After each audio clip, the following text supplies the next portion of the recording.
My name is Myrra Lee from the San Diego Lodge, ULT Lodge, and I think we have a really interesting program put together for you today.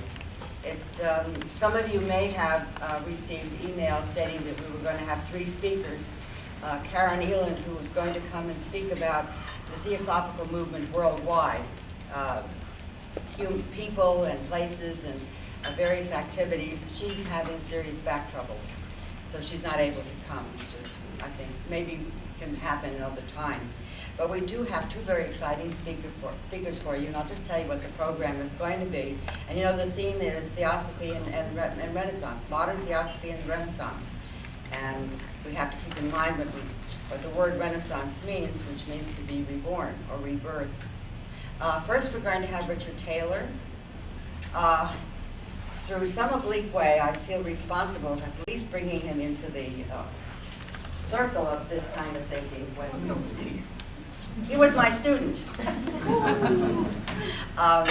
and became interested in theosophy, and as a result of his interest, we developed a high school group of theosophical students. It's kind of hard to believe, that met in my house. And since he's gone on to bigger and better things, and this is a real case of the student surpassing the teacher. He's going to talk about theosophy and Buddhism, because some of you may know that his doctorate was in relation to this. So he has an extensive background and extensive research that he's going to share with us. And some of it may surprise all of us. I think the whole evening is going to be sort of surprise or shake us up a little bit. After Richard speaks, Lee McCluskey is going to speak on tarot and the secret doctrine and theosophy. And if you were anything like I was, I thought that was cards which tells you what your future is. Obviously, that's not what we're going to be hearing today. And as you can see, he has brought a number of this painting, his painting and those etchings, what do you call those? Etchings? They're prints. They're prints, yeah. And he also going to tell you about a book of his that is coming out on this topic within the month. Then we will have a break, and if there are any cookies left, I saved you one, Myrra. Pardon me? You're saving me one? I saved you one. Okay, thanks. One of Was it chocolate? There? Absolutely. Oh, good. Then we will have an audience participation. We're not going to talk. We're going to present some ideas, which I think for most of us, again, will be surprising. And then you are going to work. That's why we have movable chairs, and that's why I hope to have a count of how many people are here. Okay, there are more people coming in. So if you didn't sign in and have a number by your name, it's going to make it a little difficult. So anyway, let's get. I said that at the end of the meeting we were going to have a discussion of the objects of the Theosophical movement, Theosophical Society. And the reason I don't want you to get up, because you're going to get up in a few minutes. The topic is Renaissance, right? And it's Renaissance of what? And what is it that we're thinking of in terms of Renaissance? Well, I would do the courtesy of Alan Donut in terms of, and with his giving me information, giving us information, Richard and I information about the history of the development of the objects. Those of us who are in ULT, and I don't know about the other groups, seem to think those 3 objects that we have to form the nucleus, I'm going to pass this around in a few minutes, to form the nucleus of universal brotherhood of humanity, the study of ancient and modern religions, philosophy, sciences, and the investigation of the unexplained laws of nature and the cyclical powers just sort of developed out of nowhere. And it was there in 1875. And I think, I've only made 60 copies of this. How many people do we have, Anita? 80. 80. You didn't count?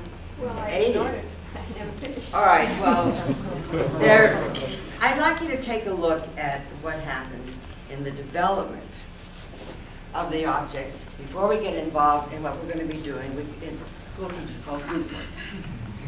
Okay. I'm really nervous. Well, by the way, if anybody, I just want to interject this, I do have 9 introductions from my book, and I do have 4 bibliographies, which are not enough for everybody, but if anybody's a bibliophile, please take a bibliography, because it is the basis of a great hermetic library. and knowledge about it, and then the introduction. Right here and right here. Yeah, thanks. Okay, but please start sharing them because there will not be enough of these to go around. Yes. And when will we be able to purchase this? In about a month. And it will be available where? Lee, where will the book be available? Oh, I'm sorry. The book that we're talking about is such a thing of beauty that it's never had a specific date for publishing because I keep reworking it. But no, it will be now published. The next step is publishing this month as soon as I get the proofs back. So hopefully the book will be out very, very soon. But I also have I'm going to put a website out. There's leemccloskey.com. If anybody wants to take a look at one of the articles from the book, I have The Hermit posted. It's an interesting way of looking at how the thinking about these things functions, and it has all of the images if you want to spend more time, and it has all the images of my paintings there too. So that might be a way of doing it. How do you spell Lee? Oh, Lee is spelled L-E-I-G-H. McCloskey, M-C-C. Actually, I'll spell it. Are we taking every other one so I can get around? Myrra, if you're going to be conducting this discussion, you need to up your volume a lot. All right. All right. Okay. Has it gone around? Not yet. Another one? Here's the same one. There's an extra one.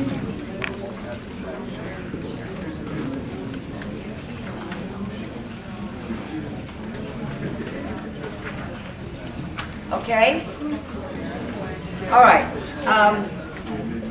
Before we start even looking at this paper, Will wants to share something with us. Stand up. Myrra asked me to share something. We were talking about the objects, which really are the mission statement of the Theosophical movement. Excuse me, Will, could you stand up front and speak this way? And loudly. And I don't know loudly. if that's possible. We were talking about the objects of the society, and which is the mission statement of the Theosophical movement, pure and simple. And before the society was found, the mission statement, at least according to my opinion, was already in place. HPB wrote a very well-known article amongst those who read the collected writings, Volume 1. In 1875, she wrote what she called her first occult shot, a few questions to harass. It was about an article about Rosicrucianism.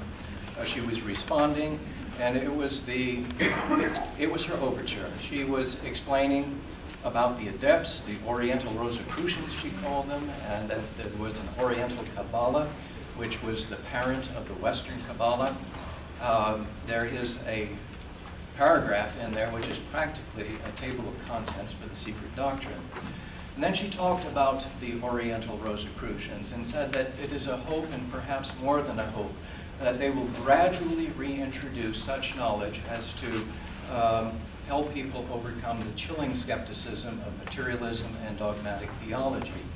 And that, and this is the phrase I'll try to remember as best I can, that spiritualism, rising out of the ashes of its parent occultism, shall awaken and revive forever into one immortal brotherhood, all antagonistic races. There is your declaration of universal brotherhood.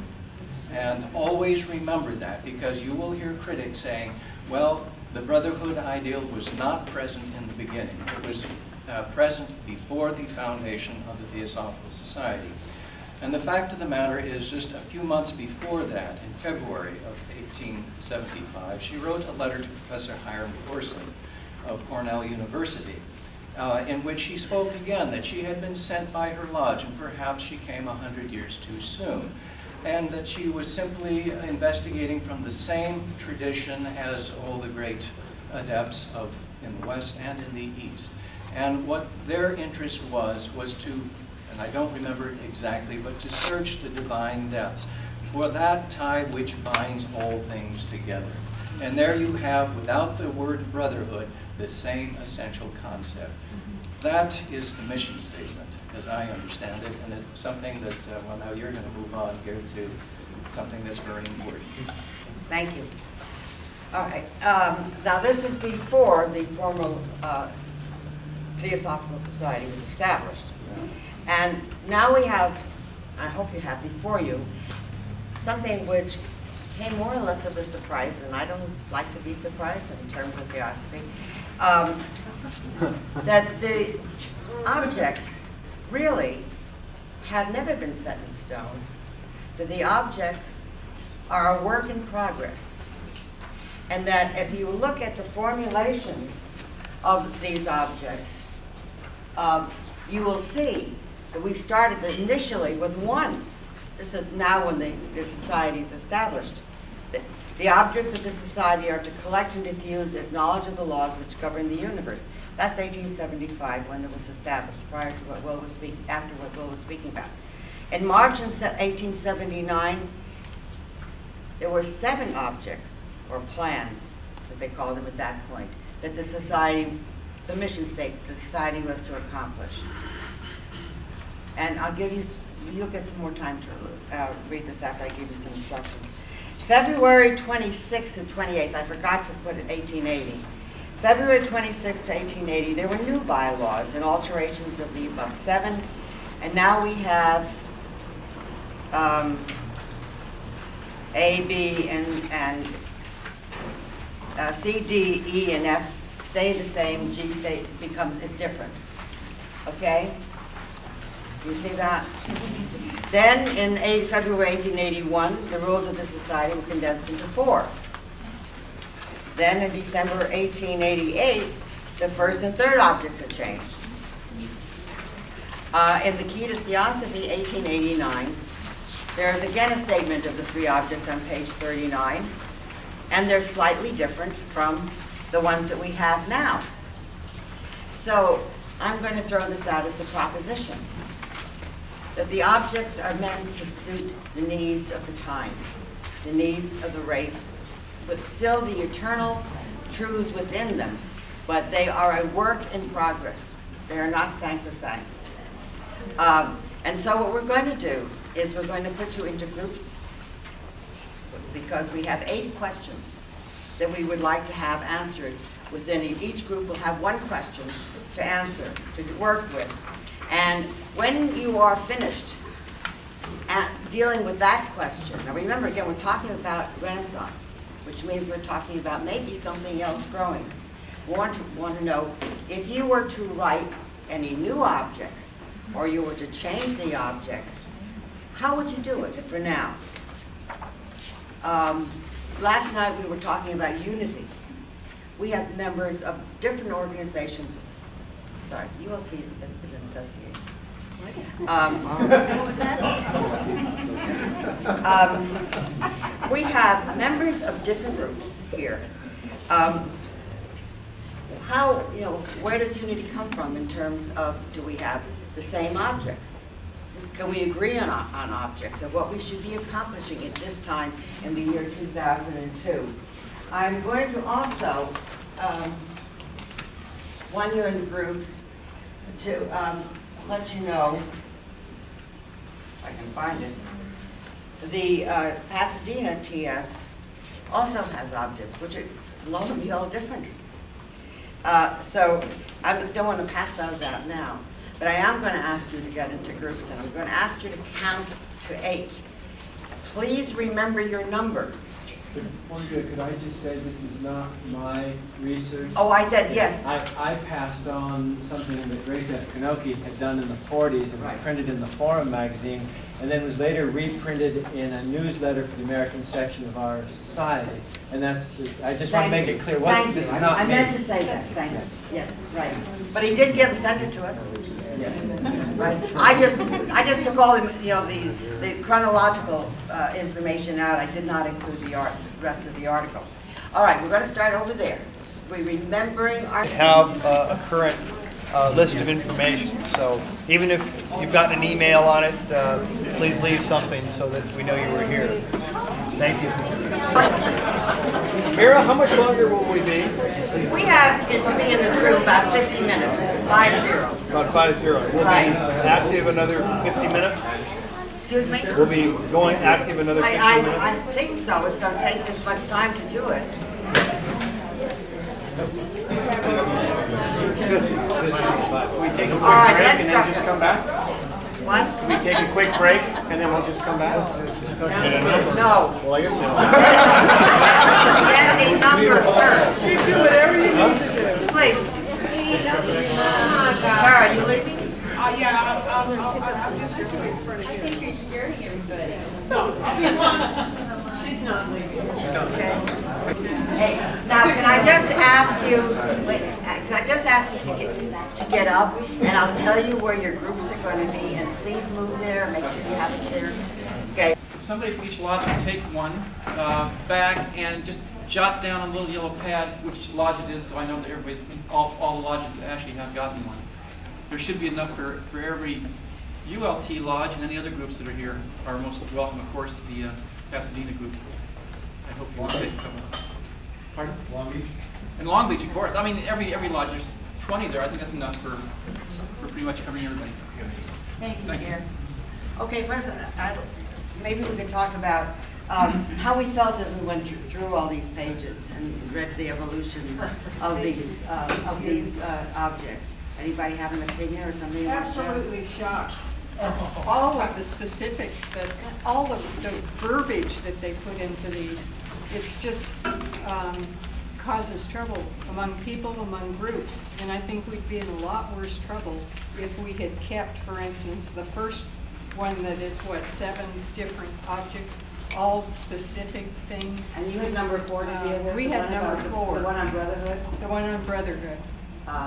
Which is not exactly the way we interpret it today, huh? Oh, no. So I think we're lucky that somebody kind of refined the language and gave it more poetic beauty, maybe going back to Lee's talk about how the beauty in it speaks to us. And the nucleus of a universal brotherhood is kind of all-inclusive instead of specifics, picking out specifics of what we should do to be promoting brotherhood or expressing it. Okay, well, we had 2 questions on that, didn't we? We had a question on, another one on brotherhood, didn't we? Yes. And what was it about? Have Theosophists been informing a nucleus of universal brotherhood? Yeah. What do we think? What are we saying? Ooh, we. Who are we? We're probably gonna throw, bring those. Obviously. Yeah, what did you? Well, I've been elected.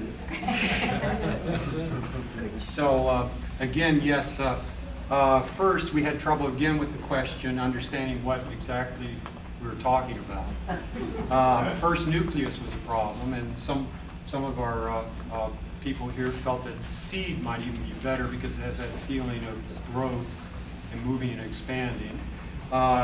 Universal was somewhat clear in that it was felt to be the whole universe, but brotherhood was a problem. Again, the sexual aspect of brotherhood, not encompassing humanity as such, could be, at this day of age, is probably important to look at. And also, the concept was that brotherhood, or well, whatever word you want to use, of humanity, or brotherhood of the universe as such, and all beings and entities in the universe. So that's not clear right away, the question. With that said, and if we did interpret it mainly with in the context of forming a association or a relationship between and a unity of all humanity working together and realizing that none of us are separate, we're all part of a universal whole. If we accept that general concept, how successful were we? I'd say specifically number-wise, not that successful. As far as how many Theosophists are in the world, I don't think there's that many.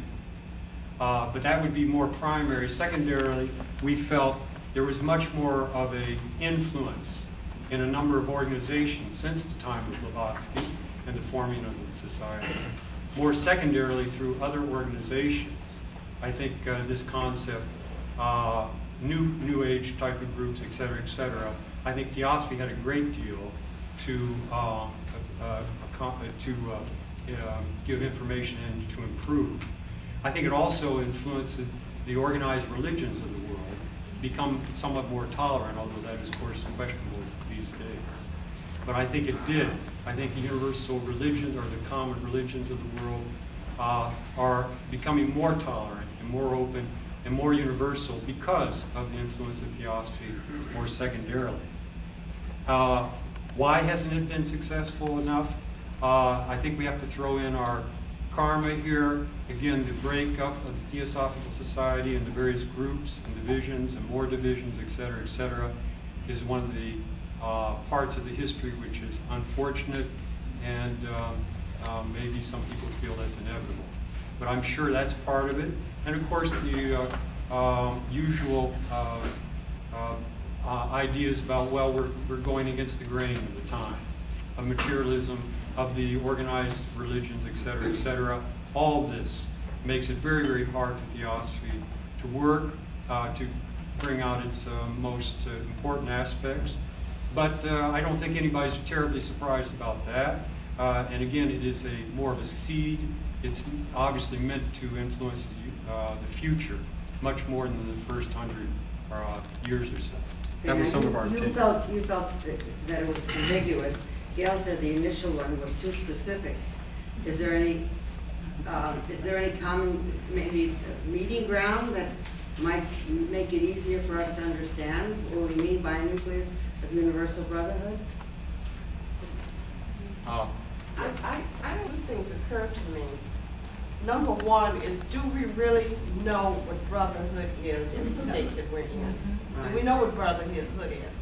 And the second, when we're talking about forming a nucleus, are we talking about the different groups forming a nucleus, or are we talking about one thing that is the nucleus that is expanding and bringing in, that's in a vortex that's expanding and bringing in something?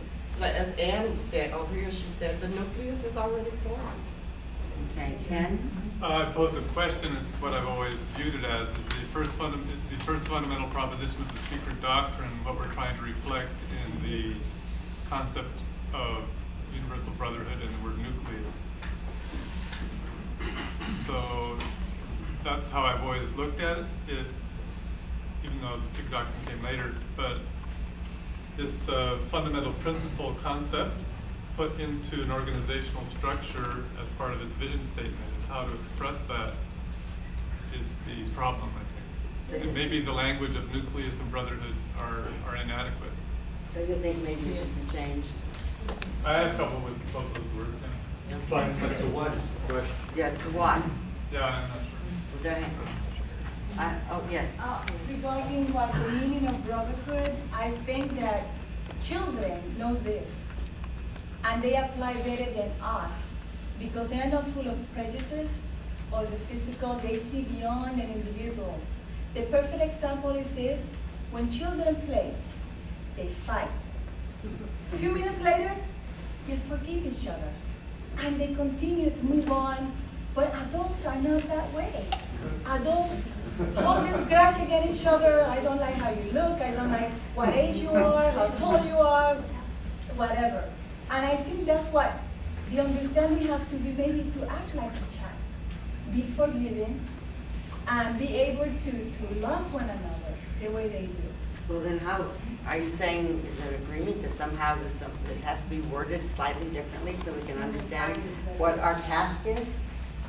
Lee? Yeah, I was just wondering, what about the word fellowship? Because brotherhood has, you're right about, I was thinking about brothers hate brothers. They don't like lovey-dovey. I don't know about what siblings you have, but a brotherhood is not like, hey, let's get along. Fellowship is, in a sense, where you are embarked upon a common adventure, and I think that, because in a way we are one human family, but we're much more of, in a sense, a fellowship of ideas or currents of a certain stream of consciousness, because we know there are a lot of streams of consciousness, and theosophy is one of them. Will? At a planning meeting for the Parliament of Religions, this was in '92, Ellen and I sat across the table from a nun, and they were asking us, what does the Theosophical stand for? And we said universal brotherhood.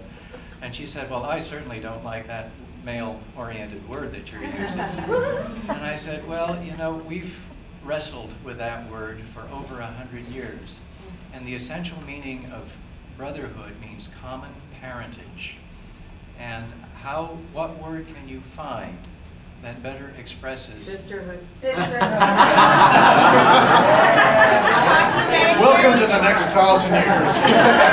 I gotta tell you, she suggested that idea, and I'm not against it. But HPB says this. A couple of years ago on our special issue, we ran a compilation of HPB's comments on specifically the third object of the society, but we incorporated some comments on the first two. And she says this, it's very interesting. It was written in 1890, Recent Progress in Theosophy. Everyone entering the society is supposed to sympathize with the theory of essential brotherhood, a kinship which exists on the plane of the higher self, not on that of racial, social, and mental dissimilarities and antipathies. These elements of discord pertain to the physical man and are the result of unequal development under the law of evolution. We believe the human body to be but the shell, cover, or veil of the real entity, and those who accept the esoteric philosophy and the theory of karma, the universal law of ethical causation, believe that the entity, as it travels around certain major and minor cycles of existence with the whole mass of human beings, takes on a different body at birth and shells it off at death under the operation of this karmic law. And then she goes on, and then she also had this to say, if I can find it. No member is obliged to feel in full sympathy with all three objects. Suffice that he should be in sympathy with one of the three and be willing not to oppose the two others to render him ineligible to be a member of the TS. Though but a minority of our members are mystically inclined, yet in point of fact, the key to all our successes is in our recognition of the fact of the higher self, colorless, cosmopolitan, unsectarian, sexless, unworldly, altruistic, and the doing of our work on that basis. I thought that was pretty terrific. That answers that. All right, let's go on to the other ones. What was Jim? Couldn't we say to reflect the essential unity of all of life? Yes. That's good. Or the commonality of all of life. Actually, that's a good point, because we have become too person-oriented as opposed to really the holistic nature of creation. Right. So, I don't know, do we want to change it? We have to be friends. Well, I think we need to include more than the humans. I do. Right. All of life. Certainly we know, and in terms of what's happening in the world, in terms of environment, ecology, warming, global warming, etc., that it does have to include all of life. Brotherhood includes all of life. It does? Well, if you understand what humans mean. If you understand, all right, Richard? Well, at the risk of bringing this subject up once more, in Buddhism it's all sentient beings. All sentient beings. Visible, invisible, on this planet, on any other, incarnate, disincarnate, all sentient beings. How about all They mean it. They pray to them all the time. beings, whether human or not. Yeah, but everything is sentient. Stones. So, all beings. So there's nothing alien to us, it's all homo. Right. Okay. And we're all related. How about in service to the one life? It's just one life. This is Since we something. haven't had a great success even with brotherhood, why all this ambition to include every Except your neighbor. Except neighbor. Actually, we should have done the whole, use the whole conference on this. Okay, yes. It's our conference. Well, I just kind of think that one of the arenas we need to enter as far as language goes in this next century, at least, is to begin to listen to how people hear something that triggers a subjective feeling. I'm thinking of feeling language, not emotional language, but feeling language. For example, inspiration it evokes a feeling. We're talking about, these sound more like bylaws and rules of what you're going to make a box out of. As Lee would say, let's not rearrange the furniture. But like to inspire that reflection, or I don't know the words, but if you've watched a really good teacher or speaker, they wait to see what the human ear can hear. And then you find out what words trigger. We're trying to form something that meets our needs. We're trying to reflect something, what we represent. And I think that might take some active listening at the world at large. And a little more, but also a little more time. Yes. Lee? What if you had? I mean, a lot of times, if you just drew from the resource of these remarkable minds, just say, why doesn't everybody, not tonight, but when they're looking at this, write down, as Phyllis was saying, a type of poetic, what does it mean to me? Because I think that if you got a number of different templates, you'd realize probably a common theme, and I bet you there would be something there that would rise that you hadn't thought about, or we haven't even thought about, because a lot of times the response to these things, if we just write, what would I want to hear? Somebody was talking earlier about a child and how children interpret it, and I think that sometimes if we can write something where it doesn't get over intellectualized or need to be interpreted as we're telling somebody what it is. You know, if I use universal brotherhood and I have to explain it, I've already realized that when I'm not there to explain it, it doesn't have any meaning to that person, and they're going to put the pamphlet down. They're going to go, what does this mean? Yeah. You know, and that's why we draw from the poetic of the people. Oh, okay, when we're finished with this tonight, we'll decide what we want to do with him. Do you think it's worth working on more? Yes. Okay, what was the first, let's go over some of the other questions.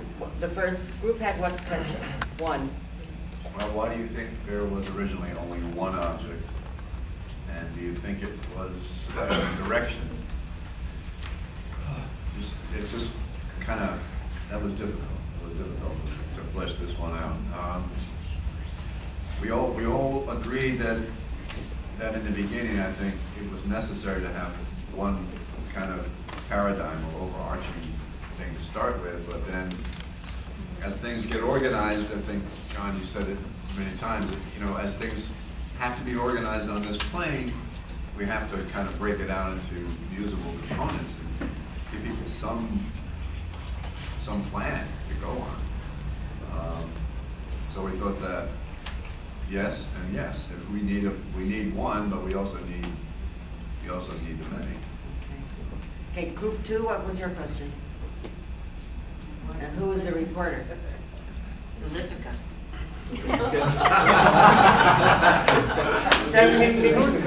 What was your question? That must be Vernon. Vernon? We have these various groups. Some of them are just impromptu groups. People who are interested in theosophy and have informal study groups. Then we have the major theosophical groups, the ULT and the Theosophical TS group. I think these all really represent nucleuses, and they are growing. And what we want to do is, in my opinion, is to continue the expansion of these nucleuses. And in time, perhaps, I don't know how long, but they'll come together.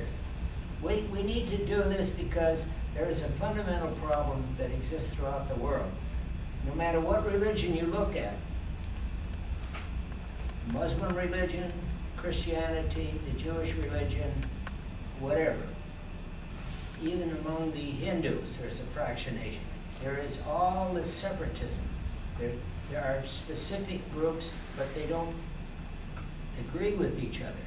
And this is based on an emphasis on differences and not the unity that should, if it's a valuable religion, should underlie every religion. And it's this underlying unity that we need to emphasize and raise our awareness of it and learn to transcend the feelings of differences. Otherwise, the whole theosophical world will suffer from the same differences that afflict every other manifested religion on this planet. Okay. Who was in group two? So I'm proposing expanding our theosophical. That is group two? What was your question? Why did they change? Why all the changes? Why all the changes? In the original. From the, yeah, okay, well, Do you have an answer to that one? Political and personality. Political and personality was the reason for the changes? We don't know. We don't Um, remember. I mean, there were seven different plans to start with. Okay, let's go to group 3. What do you see as the continuities in the various formulations of the TS objects? That was hard for us to get a handle on too, because it seems so obvious that the continuity has been all the way through universal brotherhood, comparative study of religion, philosophy, science, and investigating the unexplained laws and psychic powers, unexplained laws of nature and psychic powers of man. But as we started talking, ideas came forth. And among these was that the second and third object seemed to be subservient and designed to really push up the chief object, which is universal brotherhood. And starting with the third object, investigating the powers of man, was there a way of condensing that thought into a single phrase? And one of the suggestions was to just think of it in terms of the ancient Delphic maxim, know thyself, and one's essential self. Again, refers back to the first object of universal brotherhood. In universal brotherhood, I think we really have to get beyond the gender categories. It's not meant to be gender specific. And if we can't get beyond that, I think we've missed the essence of the phrase. Language will never get us in itself to the essence. We have to use our intuitions to get beyond it. Another comment was that the objects direct us, and this is very much in line with this thought, they direct us away from the forms of religions, the forms of philosophy, the forms of science, and even the external manifestations of universal brotherhood. It's more a feeling. It directs us towards essence. Another object, or another comment was, the objects imply responsibility. That is, they help us to understand that we must take responsibility for our own lives. And further than that, of being responsive, creatively responsive to all life. Okay, these are the essences, and we feel these are things to keep in mind, however the objects are formulated, to go to the underlying thought. Yeah, we did groups 4 and 5. 6? Number 6, should Theosophists be studied? Well, our esteemed group of theosophical scholars decided we didn't like that question. We changed it. We didn't like being told what we should read. So we are merely making suggestions. These are suggestions for reading for Theosophists. Obviously, the source literature for Theosophy, the theosophical works, we all know what those are. Besides those, we could study literature of the great world religions. I mean, we can't compare religions if we just read theosophical books. So we have to read all the great religions of the world and their cultures that are related to them. Study the literature of nature, and we'll let you decide what that means to you. Let's see, after studying this or after reading this, you should be able to tell what resonates to you, and you should be able to use your own intuition on what you feel you should be reading. Besides reading, in this modern day, the arts. View art. Listen to art. There's film. There's beautiful painting, and there's wonderful music that are very, very powerful in expressing these esoteric ideas that are so hard to put into words, especially for me. Online, now with the computer, this computer wasn't around when they came up with these objects, but that's another source for us. Get online. There are search engines. You could have a conversation with Blavatsky if you want to online. So get on there. Most importantly, last but definitely not least, lighten up and have some fun when you're doing all this. Okay. Don't take it so seriously. Okay. Group 7? Well, our question had to do with the second object. The way it reads in the Key to Theosophy, it mentions specifically the Aryan, the literature, Asian literature of Brahmanism, Buddhism, Zoroastrianism. So the question was, why in that formulation are those specific religions mentioned? And of course, by implication, why are others not mentioned? And further by implication, should these be mentioned, and should that second object be rewritten? We kind of had three things to say, besides being very confused by it. First of all, these were given in the key as examples of bodies of religious literature that could be studied by theosophists. We didn't think it was meant to be exclusive, but given as examples. Some of us felt that perhaps by rewriting existing formulations of the second object, that it would be more true to what HPV said in the key. Others felt that if we were to specify, we'd by nature exclude somebody.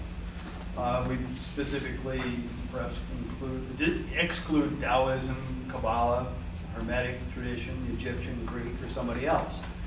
So we had some debate on that, and we have no final answer. Finally, it was suggested that the objects, including this one, represent an intent. They are a direction, not a final destination. That the formulation of the objects was an ongoing process, and if we try to pin it down to some particular point in history and say, that's it, that's what the objects of the movement ought to be, then we put them in a box, we finalize them, we set them down for posterity, we might as well put up a church. So we really didn't have a problem with there being different formulations of the objects as long as the intent is there. And it was well said. They're intended to support the idea of respect for all sentient life. I happen to personally like the Buddhist phrase. It does away with the sexist delineation of brotherhood, should it say sisterhood, and so forth. But anyway, that's a different debate. I probably said more than Group 8. What was your question? Oh, I'm sorry, there's a hand up. I have a question for Group 6. Yeah. Yes, in regards to reading and studying, I think theosophy is not a matter of studying. The theosophy is to apply it. Because one of the greatest theosophists are the little people. They're very humble and simple and don't even know how to read or write, and sure don't have an internet. So we're missing the point when it comes to theosophy. It is what I do, not what I read. Okay, What I who know. wrote this question? We were stuck with this question. Who wrote And it? so We wrote it, Richard. We wrote it together. Yeah, there doesn't seem to be much statement in terms of do and apply, right? To form a nucleus of universal brotherhood is so ambiguous that we're having problems with it even now, 125 years later. So the application in the ULT Theosophy School Children's Declaration, which they read, what do they say? Devotion, cause and masters. No. Theosophist is. Theosophist is who Theosophy does. That's Yeah. HPV. Okay, so maybe we ought to, that's really an important issue. Yeah. And I have a comment from Group 7. Yeah. I noticed just lately in my life, studying theosophy, being a student for many, many years, that when I occupy myself or when I make a statement or I hear someone saying the Catholics, the Buddhists, the Muslims, the Jews, and all that, then right there at that moment, I have already separated myself and I'm not thinking or acting or whatever in a theosophical way, because they all part of me, and I'm part of the cause and the effect.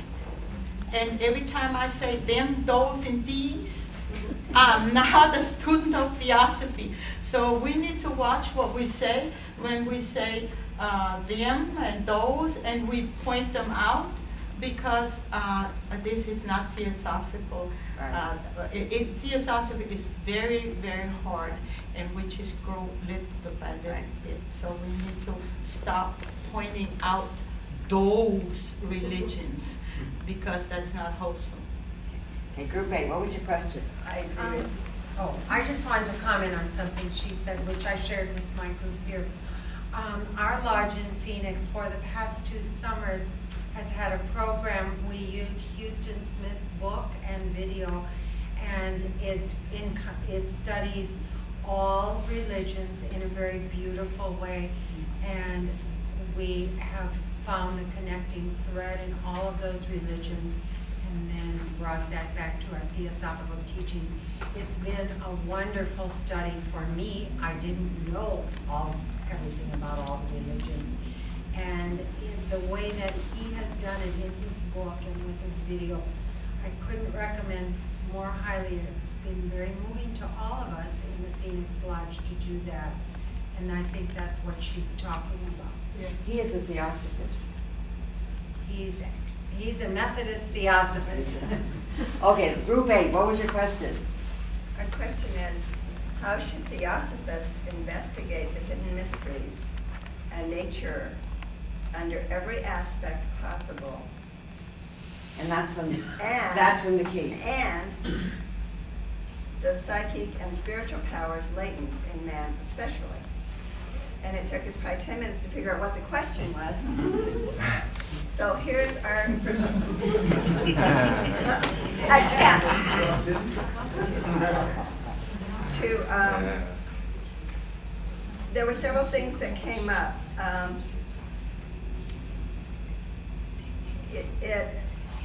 In the discussion, seemed that many felt that in certain groups their investigation were restricted and limited by the judgments of the group, and they didn't feel that they could always come back with where they had investigated and have it accepted openly.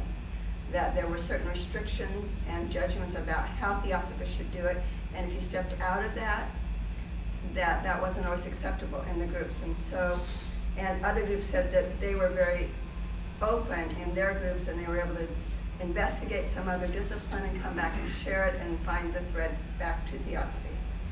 And so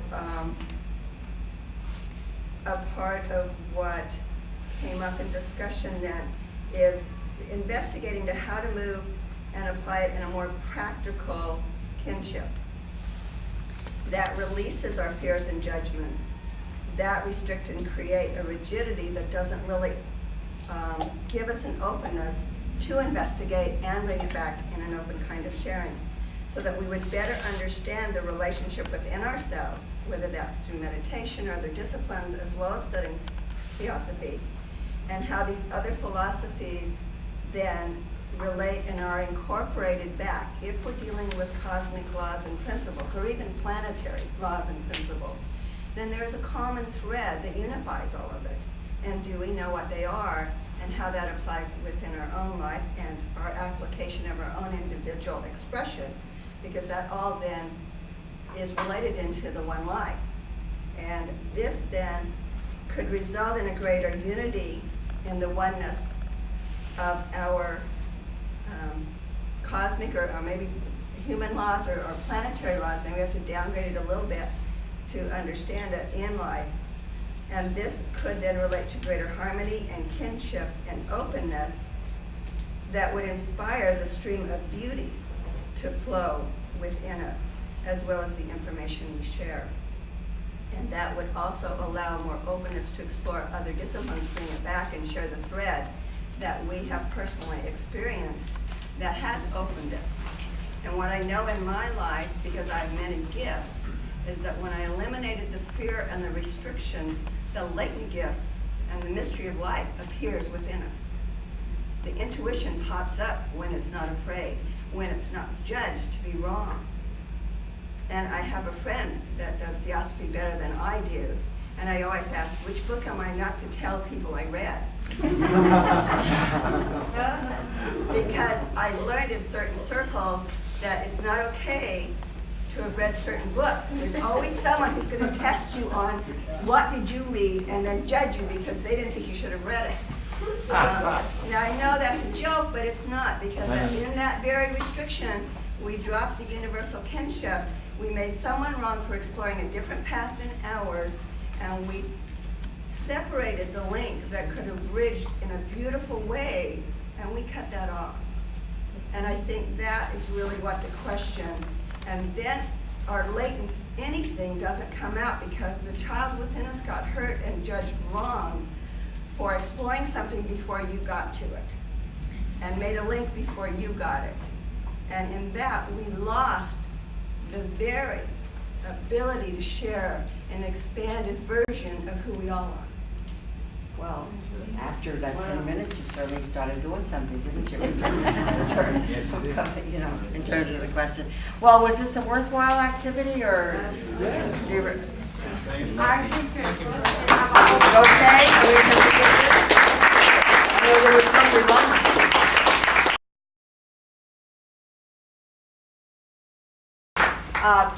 It does lead, I think, to some thinking on our parts. And as Lee said, maybe we should, I think it was Lee that said we should be thinking about this and come up with something maybe next year that we could share. You know? As I said, I want to thank Alan and Grace for coming up with it initially. I'm sure I didn't think of it till the last minute, I must tell you. I mean, Richard and I didn't think of it until the last minute. So I think it would be great to do an internet site where people could feed that in even maybe before the conference. Or feed that during the year. Yeah. So, Are we going to share internet addresses? that was supposed to be, did people put them in the book? Yeah. Gail? Also, you might ask whether people like meeting or. Did people like meeting, do you like meeting here rather than in other places? Different places is nice. Different places is nice, so next year you'd like to be No, I somewhere. mean, 3 locations we had here was nice. Cambria was nice. Whatever makes it easier for people to get together. San Diego is nice. Wes? Just a real quick reminder that those of you that saw the announcement, there is an open house tomorrow at Theosophy Hall from 10:30 until as late in the day as you can possibly stand to stay. Study class in the morning. The class does correlations of theosophy and contemporary issues. It's going all summer. It started in January from nothing, and I guess it's a really good class, but I haven't been there yet. Be there tomorrow at noon, and then on through the into the afternoon there is invitation for a Fiesta Latina potluck. Bring something. Don't bring something. I'm sure there'll be plenty of food, but everyone is welcome, and the building is open all day. And entertainment. Oh, and entertainment. Yeah, The children. I'd only heard about that today, so. So what time does this start? The class starts at 10:30. The potluck will begin, well, the class goes until noon, and I guess after, anytime noon on is going to be lunch. And the building, the lot next door is open and available. We have some extra tables and things out there. So there should be plenty of room. Bring your friends. So it's at the lodge and not here? And it will not be here, that's correct. It's at 33rd and Grand in Los Angeles. On the table are more copies of the announcement. There is also one sheet with written directions, and those that are visually oriented, there is a map if you need directions. And if you need a verbal, I'd be happy to give anybody directions. I'll even put them up on a flip chart if anybody wants a different kind of map. So again, everybody's welcome.